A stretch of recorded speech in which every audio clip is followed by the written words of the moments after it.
ఈరోజు ఇంకా ఎక్కువ డబ్బులు సంపాదించాను. అదే కదా నా ఆనందం. ఇప్పుడు మార్కెట్కి వెళ్తాను.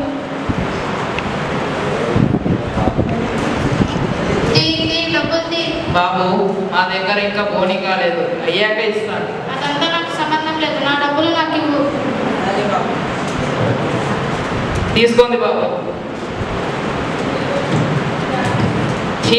దాలి దయ ఉండదేంటి అసలు. డబ్బులి అయ్యా, పొద్దు నుంచి కూర్చుంటే ఇప్పుడే 20 రూపాయలు వచ్చాయి. అబ్బో, బాగానే వచ్చాయిలే. 15 రూపాయలు నాకు ఇచ్చి 5 రూపాయలు నువ్వు ఇచ్చుకో. 5 కంటే నాకు చాలా ఎక్కువ. అలాగే. వీనికి జాలి ఎక్కువ అంట. పాపాత్ముడికి దేవుడు మీరు ఎప్పుడు చూపిస్తాడో ఏంటో. పూలమ్మ, ఏం చూస్తున్నావు? డబ్బులు ఇవ్వు. అయ్యా, నేను ఇప్పుడు వచ్చాను, నా తర్వాత మీరు వచ్చారు, ఇంకా బోని కాలేదు. కథలు చెప్పక నాకు డబ్బులు ఇవ్వు.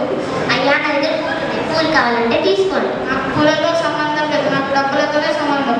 అక్క, ఒక 10 రూపాయలు తర్వాత ఇస్తాను. ఇట్లా ఇవ్వాలి. వీటి బాగా భరించలేకపోతున్నారు. ఈ పొట్టలు చాలా తిప్పలు పెడుతున్నారు.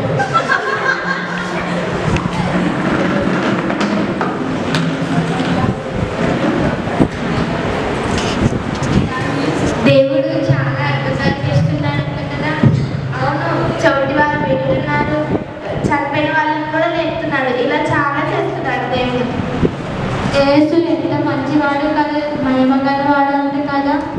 అవును, దేవుడు ఈ దాని నుంచే వెళ్తున్నాడు అంట. వెళ్దామా?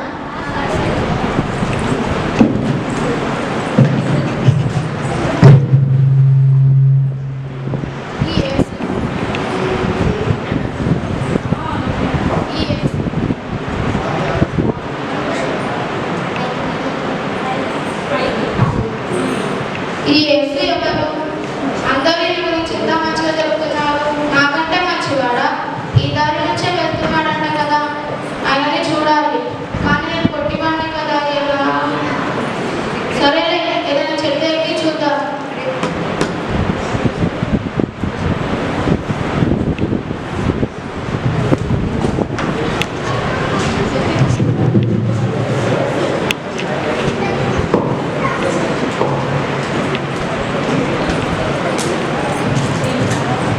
జక్కయ్య, కిందికి దిగు, నేను నీ ఇంట ఉండవలసి ఉన్నది. అలాగే ప్రభు.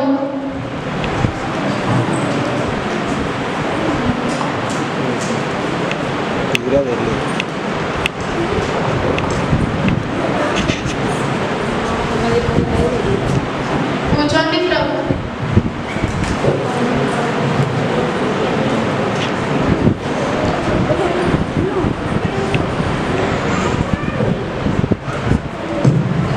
యేసు పాపలు వారి ఇంటికి వచ్చాడంటే.